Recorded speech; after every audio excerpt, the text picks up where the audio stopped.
Again, I wanted to acknowledge how blessed and thankful we are to be hosted by the Chippewas of Rama First Nation, where we are gathering to hear the closing keynote.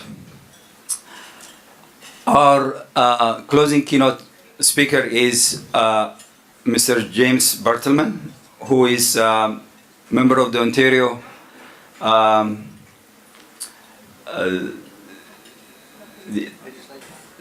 he was a former Governor General.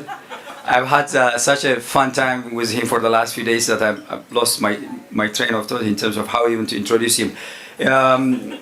He's himself from the Chippewas of Maninkinjin First Nation, again former Lieutenant Governor General of Ontario, and he was born in Orillia, and he was raised in Muskoka and attended the University of Western Ontario, graduating in 1963.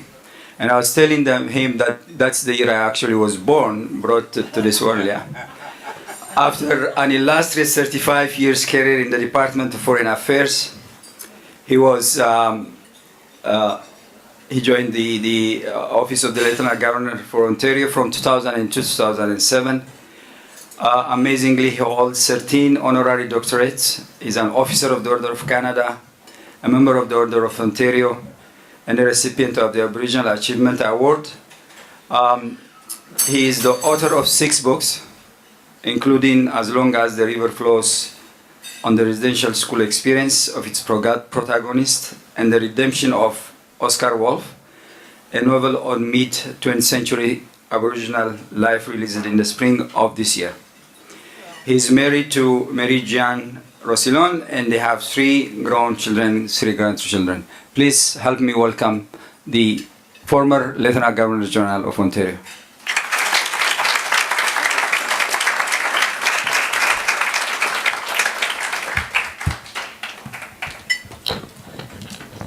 Thank you very much for the promotion. I was just a mere Lieutenant Governor, not Governor General, but I'll take it.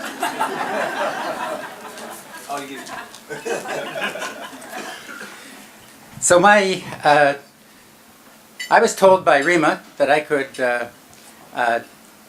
I was free to not summarize the last 3 days. And so I want to talk about becoming human. One of the points almost every speaker raised over the past 3 days was the need for Indigenous and non-Indigenous people, first of all, to have a conversation.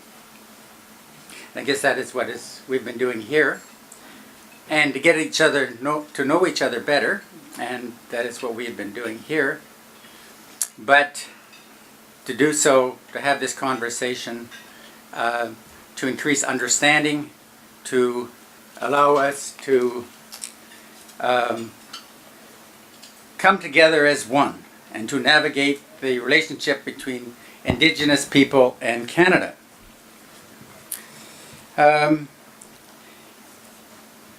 The purpose, in addition to in human comfort and human exchange and contact, was implicit or explicit in everyone who spoke on this issue, that just maybe the representatives of the federal and provincial governments would come to the table prepared to deal equitably with Indigenous people. It would seem like it's almost a no-brainer that such a thing would not happen. But I think it hasn't happened. It hasn't happened, in 200 years. And I sort of make the break-off point, the War of 1812. First 200 years in terms of contact, there was a partnership. And there was contact. There were allies. There were economically, they were allies in war against the Americans. And then Rama here provided a disproportionate number, together with Georgina Island, of warriors that went to Toronto, and including my great grandfather, John Simcoe the Elder.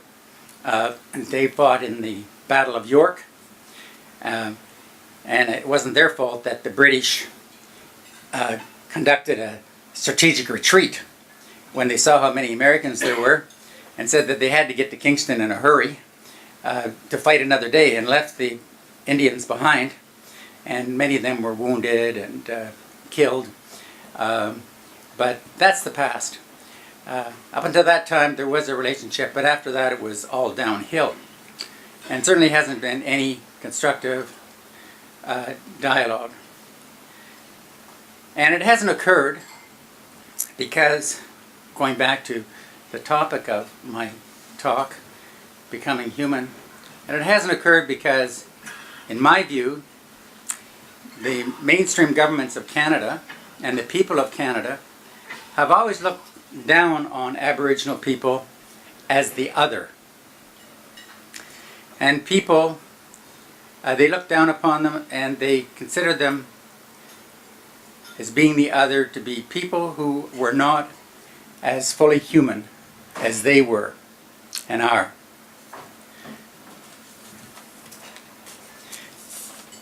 Ralph Ellison, the great black American writer, in the 1950s wrote his fantastic book called The Invisible Man.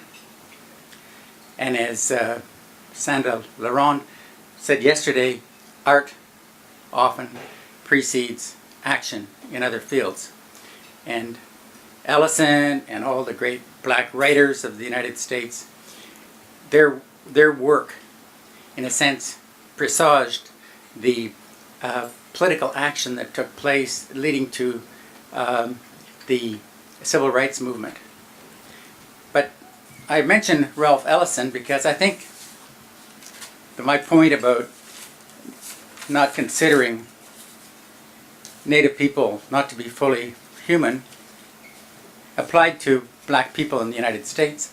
And in his book, The Invisible Man, he writes in this novel, "I am an invisible man. No, I am not a spook like those who haunted Edgar Allan Poe.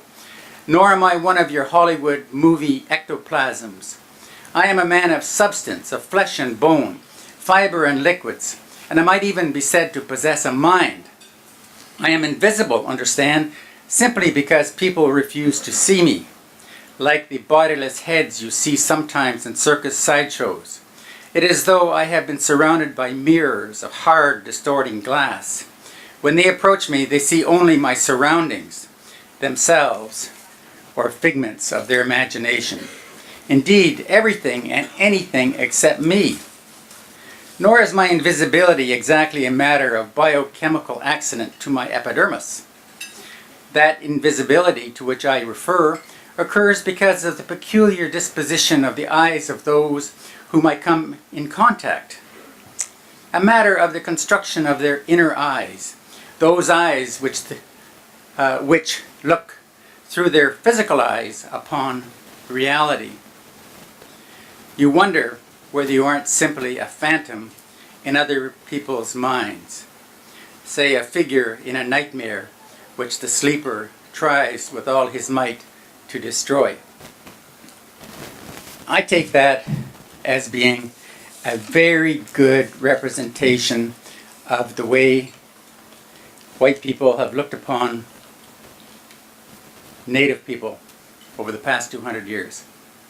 To some extent, mainstream society looks upon all marginalized people and people different from themselves as the other. Not just in Canada, but in Europe, in Sweden, in France, in Germany. Anybody who is not from the pioneer, not pioneer stock, but the mainstream tribal stock, whether it's Swedish or Belgian or French or German, they don't welcome the people coming from North Africa or Asia into their midst, and they have terrible problems because they don't regard them as being part of their ethnicity. They don't share their nationality, and they regard themselves as the other.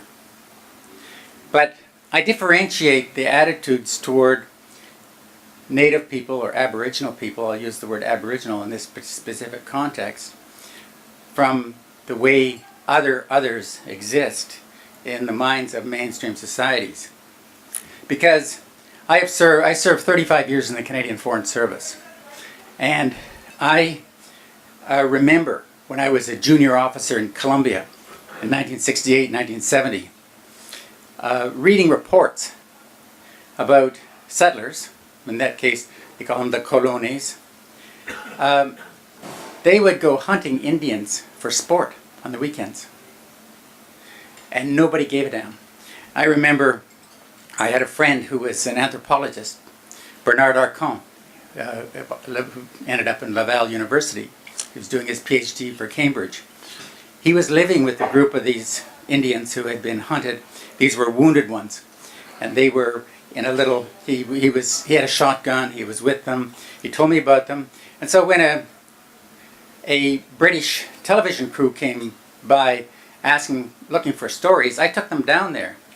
And it was a fantastic experience to see Aboriginal people living in the way they had lived before contact. And it was so sad to see that they were looked upon, in a sense, as vermin. And this strange thing was that the people killing them were just as brown as they were, but they were of a different culture. And they were regarded as Aboriginal and not much better than animals. And when I was High Commissioner in Australia, I remember having lunch one day with a woman who was from the stolen generation. And she was telling me that when she was 3 months old or something, since her father was white and her mother was Native or Aborigine, she was removed, never to see her mother again. And this was what the Australians were doing up till a couple decades ago. Any child born out of, in the old-fashioned way, wedlock, of an Aboriginal mother were simply removed, never to see their families again, and raised in institutions basically to become the maids and cleaners in the homes of white people. And she began to cry, and it was a terrible thing because the Australians didn't look upon, they looked upon strangers to their country as the other, but the Aborigines were something different, and they were something that they weren't sure were almost literally, they weren't sure they had the same genetic makeup as European-based people, because their culture was so different. They looked so different, and they didn't live in houses. They lived on the land. The white people had no idea of the richness of the culture of the Aboriginal people, the dreamland and all the rest of it. And so I think that mainstream societies everywhere reserve special treatment for Aboriginal peoples. And if we look at Canada, sure, I am convinced that over the years that people have not looked upon Aboriginal people as being as fully human as they were. You just have to look at the seizure of their lands, at the residential school system where they're attempting to use 19th century Spenglerian eugenics, Hitlerian type eugenics, to turn 150,000 people in our lifetimes into brown-skinned Europeans. And there was no accountability, and people were aware. I've heard many people say, I didn't know. We all knew that there were residential schools, and people would, always say, oh, we treat our Aboriginal people badly. Oh, yes, well, pass the biscuits, please. Look at the 60s scoop, and people have talked about that. Some people who were removed from their families because their parents were rotten parents. And they were rotten parents because of the residential school system, which had, for generation after generation, raised kids as if they were in orphanages or in prisons, and where no one ever said they loved them. Look at the 600 disappeared women, which the police really don't seem to care about. The Starlight Walks in Regina. Look at the program of sterilization of Native women and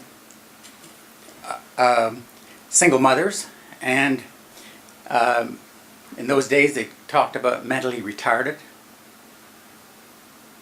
Look at that, which went on for year after year in Alberta, and everyone sort of thought it was a good idea, and there was no protest because they never told the mothers they were sterilizing them when they went into the hospitals. It's another big thing that needs to come out.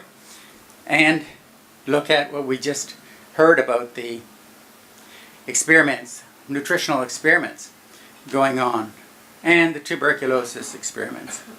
And most of all, because from my personal point of view, look at the indifference of the Canadian public to the suffering of the children. Everyone talks about, the process of doing this and how difficult it is to develop capacity, and you really can't give Native people the same allocation of funding for their education of their children or for their welfare of their children as white people because they don't have the capacity. Well, I asked Sheila Fraser last night, how much is the economy of Prince Edward Island dependent upon the generosity of strangers in the federal government? And it's an enormous amount. 70–80% of their economy comes from transfers from anywhere else. But if a Native community is dependent upon transfers from outside, they're a bunch of lazy, inherently incapable people. And always reasons are found because they're not ready to receive equal treatment. And what means that we end up with a situation which is similar, in my view, to in the educational field,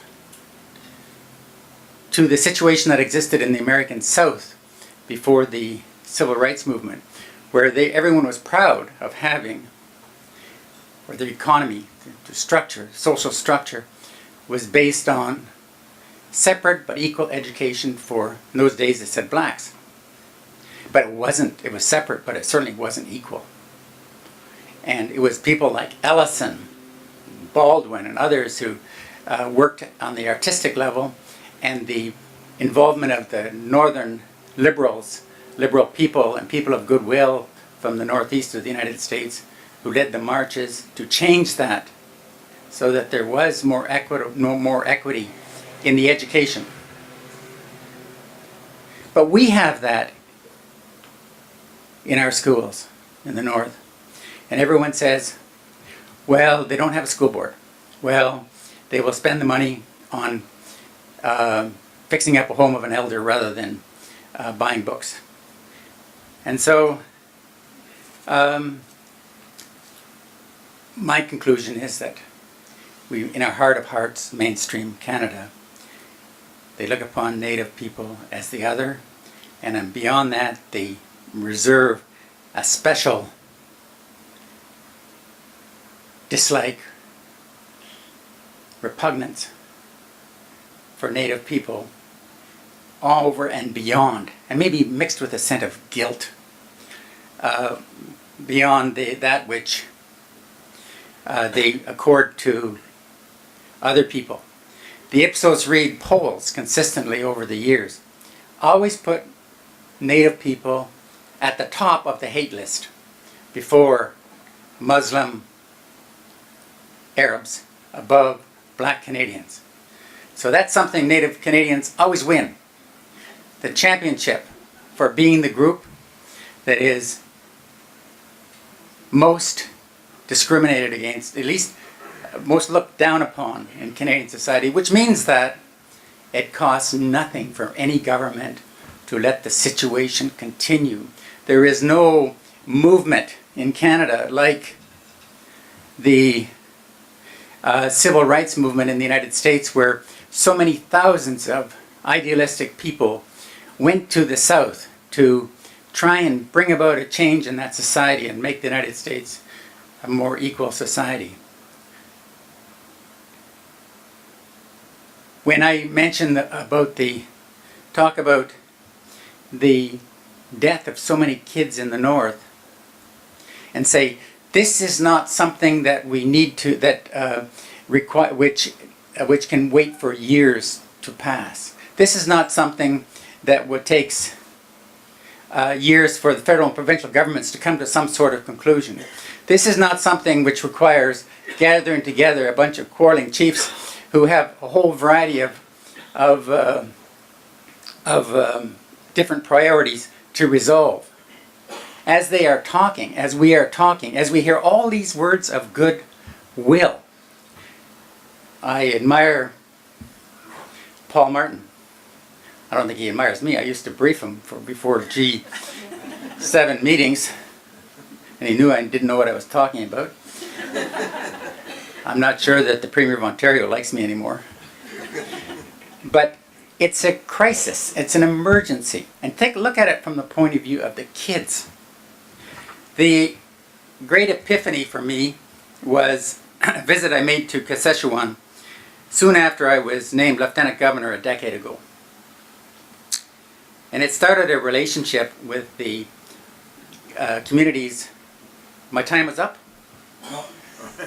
It started a relationship with the people of the Nan Territory, Anishinaabe Territory, which continues to this day. That's 49 First Nations occupying a land mass equal to France plus Belgium, and where the majority of the people are First Nation. Well,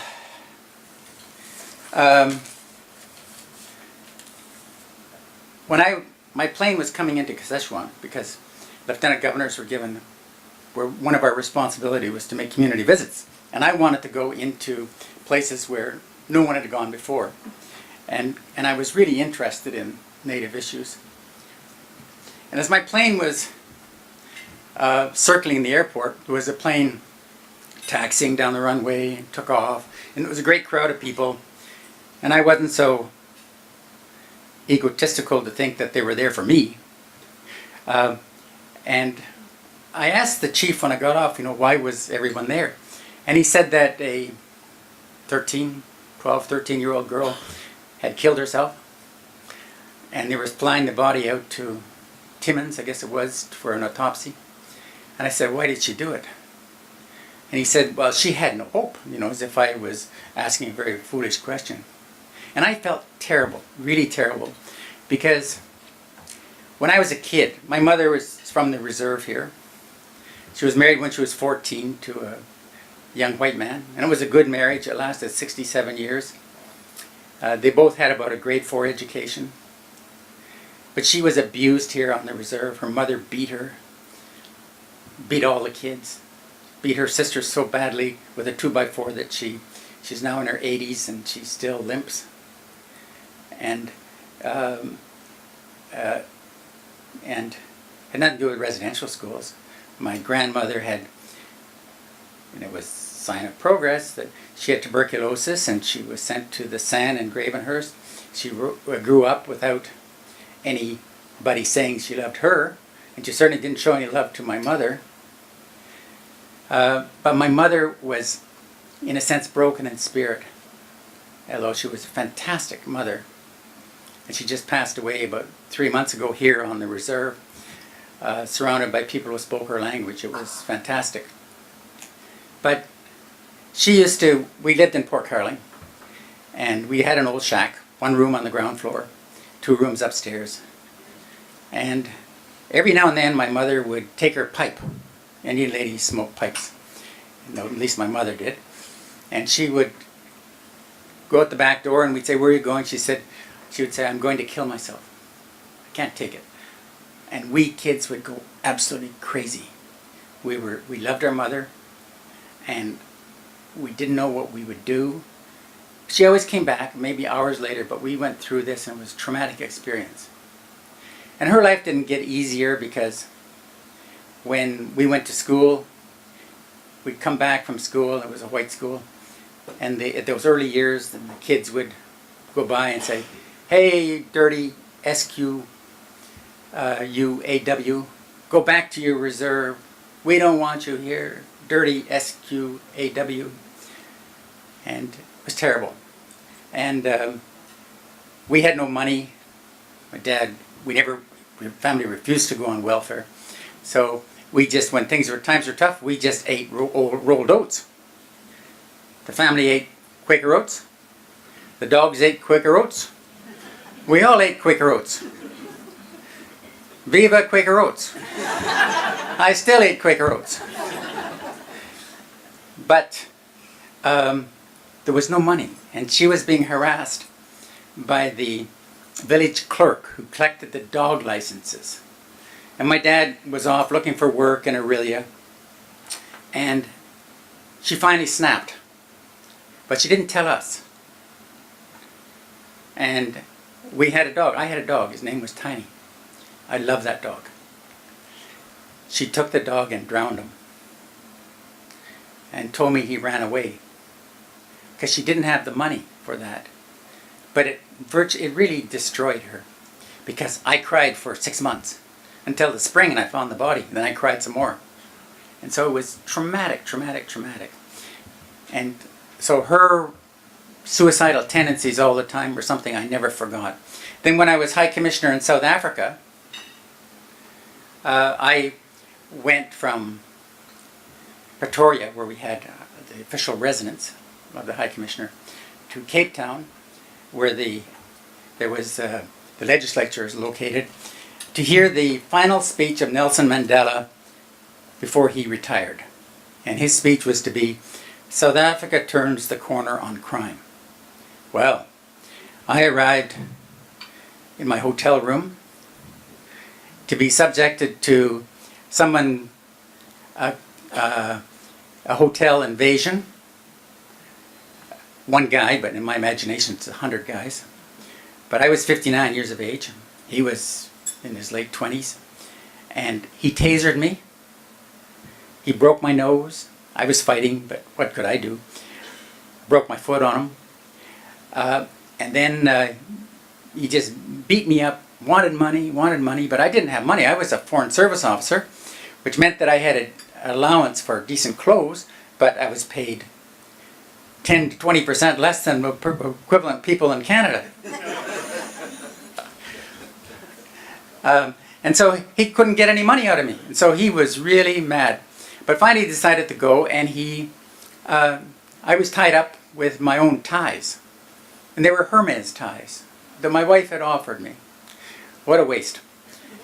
And then he put a gag in my mouth, and my nose was broken and full of blood, and I couldn't breathe. So I began to die. And I managed to spit it out. And then he came to put it back, and I began to plead for my life. I groveled. I told him about my children, my dog, my wife.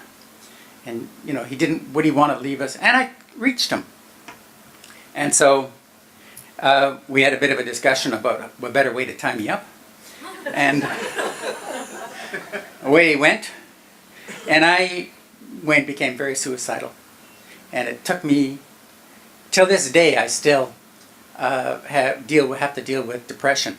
But at those early days, I had to deal with the fact that all I wanted to do was to go to it. If there was a bridge like there was in Regina, I would have, or in Calgary, I would have gone to it. But I had my wife and my kids and my dog And I didn't do it. But when I was faced, when I up in Saskatchewan, was seeing this 13-year-old kid, I thought, what agony that kid must have gone through in order to do something like that. And then I went with the Grand Chief Stan Beardy, who became a very close friend of mine, to Wonneman Lake. Because he phoned me and he said 3 kids have hanged themselves, including one in a tree outside the school, 12, 13, 14 years of age or something. Please come up. Please talk to the kids in the school.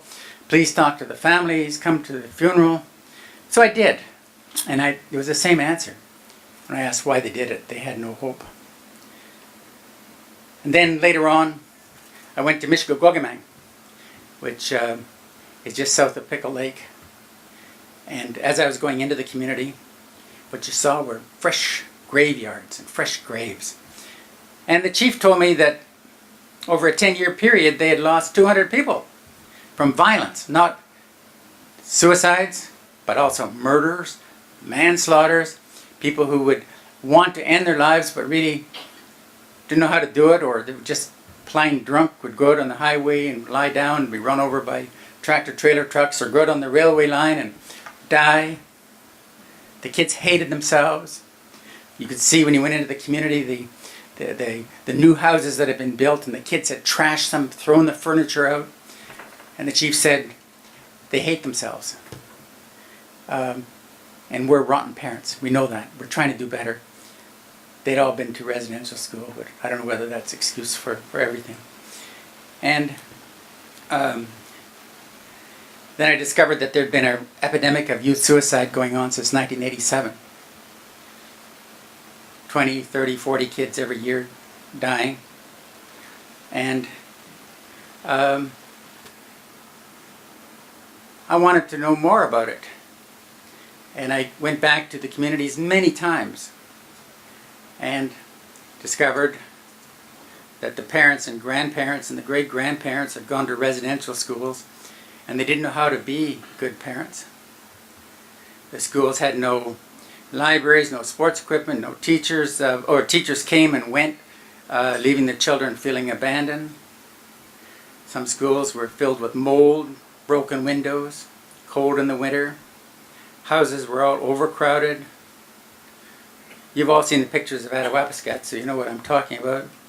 It was like Rama here when I was a kid, when I would come and visit my relatives. This place was a rural slum. But the people here, it's a great case study of success that people look down upon by local society with different quality of education. They developed an industrial park years and years ago. Largest producer of those big portable toilets that they take around to fairs and things like that. Big industry. A marina which employed about 40 people. And then the casino. There's been a treaty settlement, and with that money, land is being purchased to expand the land base. Investments are being made. There's 110 kids from this First Nation who are in post-secondary education, 55 of them from on reserve, 55 from families off reserve. 4 of them are doing their PhDs, 5 of them are doing MAs. They're in the tough courses as well. And that's because of good leadership, and because they're in an area where there is work for the men in a booming economy, and because they send their kids to the good schools, the schools which are of the provincial quality, which don't exist for Native kids on reserves in Aurelia and elsewhere, so that they can compete on an equal basis. So you can just see what can happen when people are given an equal opportunity. The children, when they went out, when the winter roads came up, they felt the face of prejudice in the North. And the issue of shame has come up a few times. And they felt ashamed of being Native. And their parents had felt ashamed of being Native because they had gone, and their grandparents and their great-grandparents, to residential schools where they were told that their culture was meaningless. They were beaten if they spoke their native language. My mother told me she went to the local school here in Rama, and she always had her mouth washed out with soap if they ever heard her speak Chippewa. The children in the North, in those days, there was none of this syncretic approach to looking at what is of value in Native culture and religion and merging it with Christianity, and to come up with something which you worship the Creator together. Up there, many cases, and I'm not criticizing fundamentalist Christians, but in those communities, a number of the communities, they're not allowed to have the big drum, powwows, jingle dancing, because that's the work of the devil. That goes contrary to the first commandment, thou shalt have no other God before me. So you have kids who feel they can't turn to their parents, can't turn to, in many cases, even their chiefs, because the chiefs are very good, but they have so many competing priorities. They can't turn to the provincial government because it says, this is a federal responsibility and it'll cost us $200 million if we get involved in this. They can't turn to the federal government because they've washed their hands of it, and the Canadian public, they can't turn to them because they don't like Indians to start with. And so they die. And I consider it to be a national emergency which requires emergency action and people thinking outside the box and not waiting till more and more kids die. And so, what did I do? I was lieutenant governor. So what did I do? Where did all this oozing sentiment? Well, I thought about my own background. We had grown up in, my parents had ended up in Muskoka, and in Port Carling there was a little satellite reserve which is owned by the people of Rama and of the Wata Mohawks from Muskoka. And my mother spent her summers there as a child, and we ended up there in 1946 after the war. And the first year we lived up by the first summer we lived up by the dump, but I learned to read up at the dump because I had access to all those comic books and things thrown out by rich kids. And I did well in school, and we had this, racism at first, but then people got to know you. We had communication. They were, we weren't going to go away, and we made friends. And the lessons were that education was a way of dreaming. I didn't want to be a ditch digger like my dad. It was a way of dreaming for better things.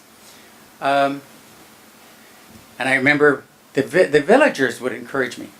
I went to the United Church Sunday School, and there was always an old gentleman who would say, Jimmy, he says, why don't you stay in school? You're doing well. And then become a United Church minister.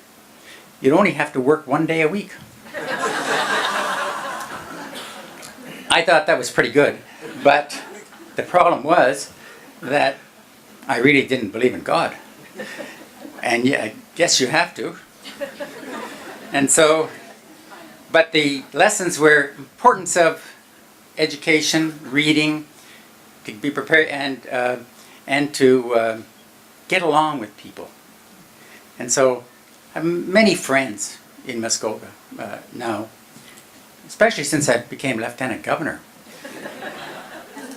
And so I thought I was able to benefit from that. Why don't I do the same? Government wasn't going to do. I went to see the federal and the provincial governments, and they said, "Oh, yeah, terrible situation." But my business was more of a ceremonial one. But I did have links and a rapport with the public, and so I established. I'll go through this fairly fast. I made appeals through the media for books. I had no budget for it. I didn't want a budget for it. And we collected 1.5 million, 2 million books. Many of you will remember that became a happening in Ontario. And then volunteers sorted them down, and the military became involved. They parachuted books into 2 communities. I went up to Fort Severn to watch the Hercules come in the middle of the winter. Whole community, about 300 or 400 people. We stood there. It was minus 40 degrees. Everyone was waiting for the library that was going to come for the school. And this big Hercules came lumbering up like a thunderbird from the south over the frozen Severn River.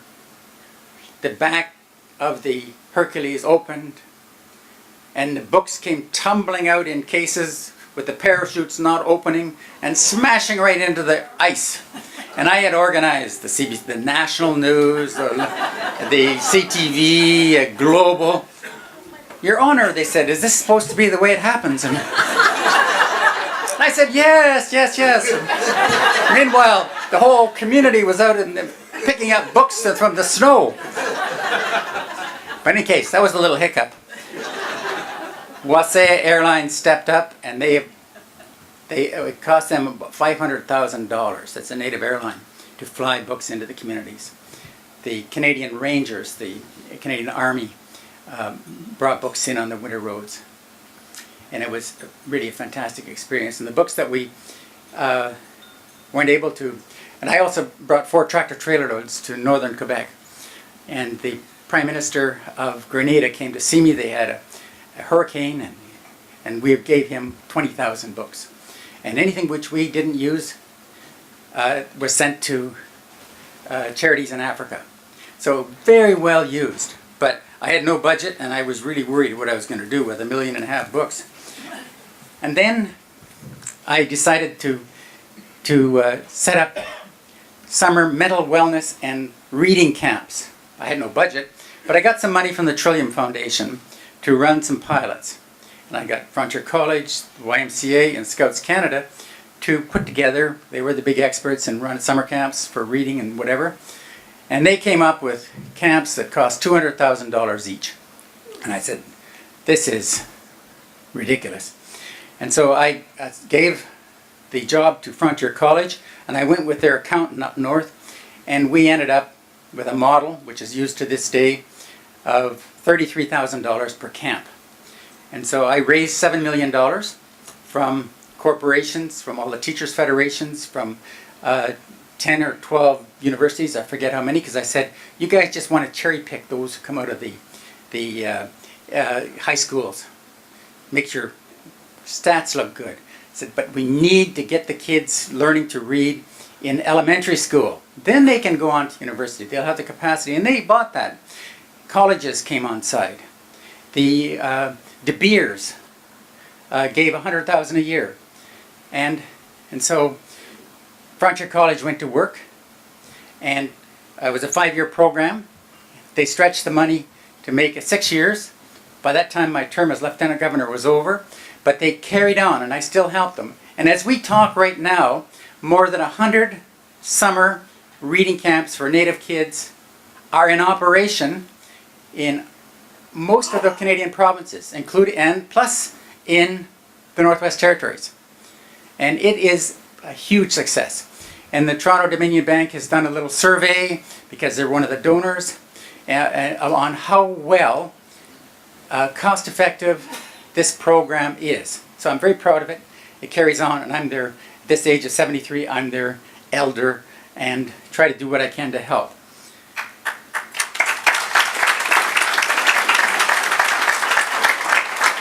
I was in Bekanjikam. It's a place that has really a lot of problems. I think a year ago they had 16 suicides in this community. In any case, I was in Bekanjikam, and the chief was telling me, I remember when I was a boy, he said there was a teacher who came here and he set up a book club.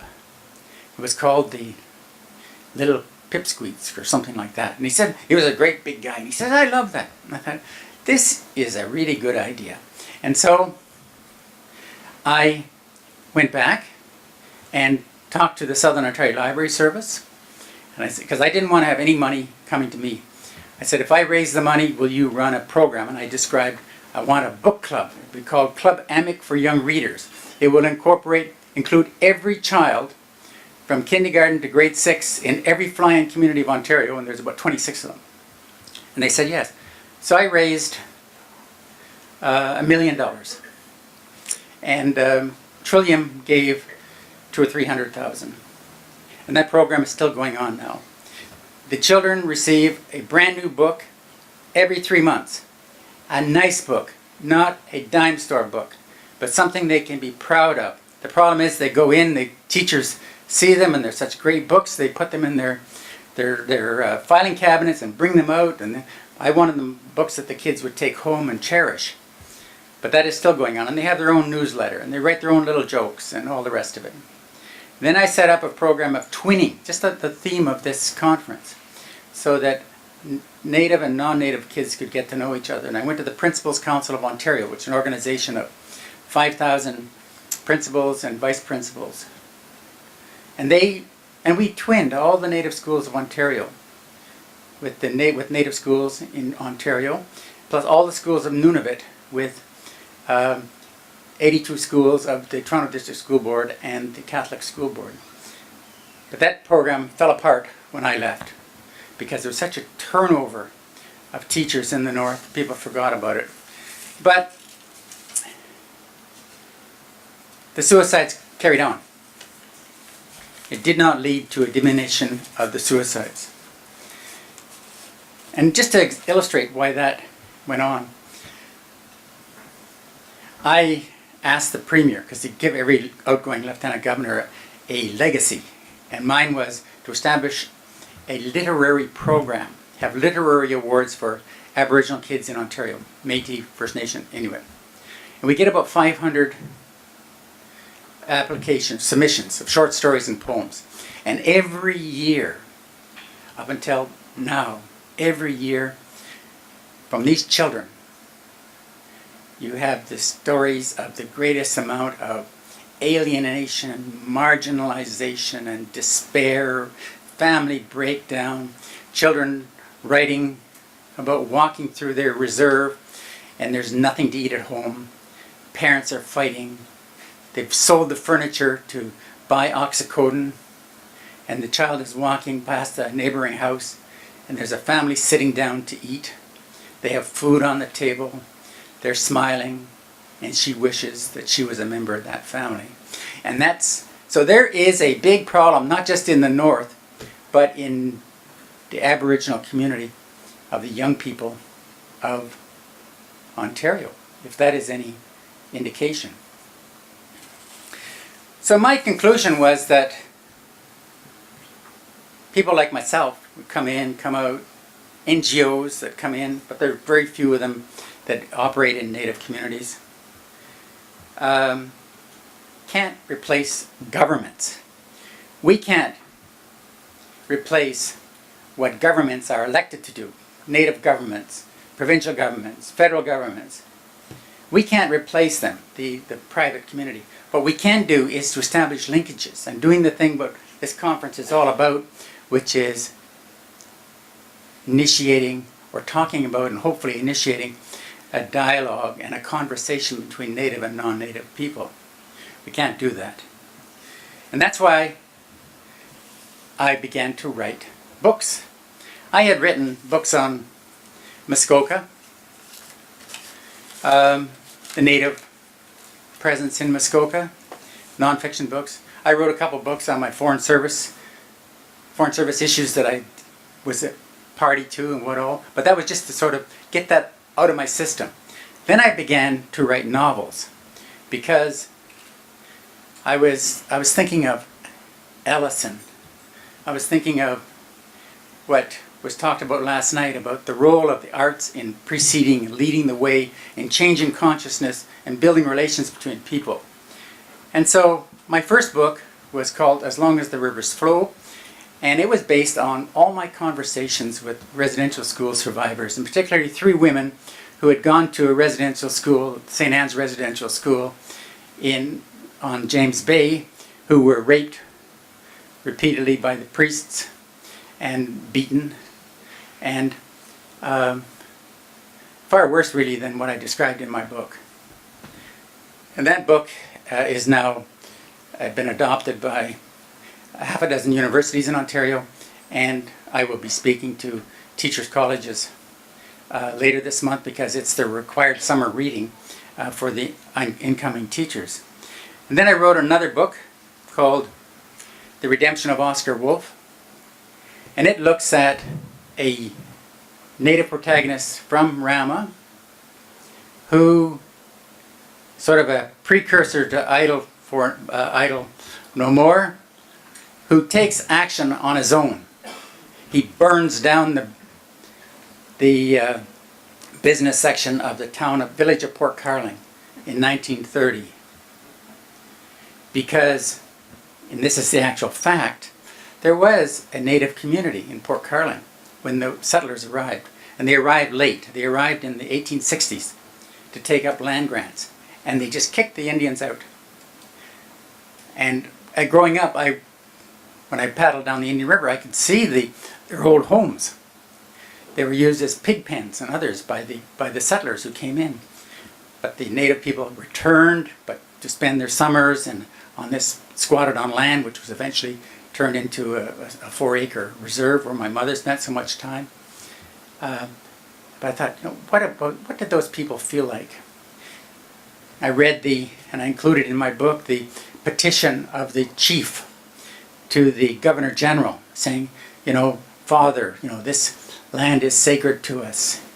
We have lived here for, a long time. We grow corn. Our hunting grounds are here. Our fishing grounds are here. Our dead are buried here. Please let us stay. And the government said no, because Port Carling was much too valuable as a tourist and other destination to live to a bunch of Indians. And so it disappeared. And yet, if you talk to people in Port Carling, most of them are not even aware that that was where there was this thriving native community. And I wanted to capture that in a novel. And I wanted to capture the fire, because there was a great fire that my mother witnessed in 1930. To look at how a native boy rebelled against the community, rebelled against the white world, and made a big mistake in the process and had to redeem himself in the course of his life and had to fight the Creator, God, divine providence, the white world, to affirm his identity. And I won't read from the books because I don't even know what time it is, but I haven't been told to stop. I better stop. Okay. Thank you very much.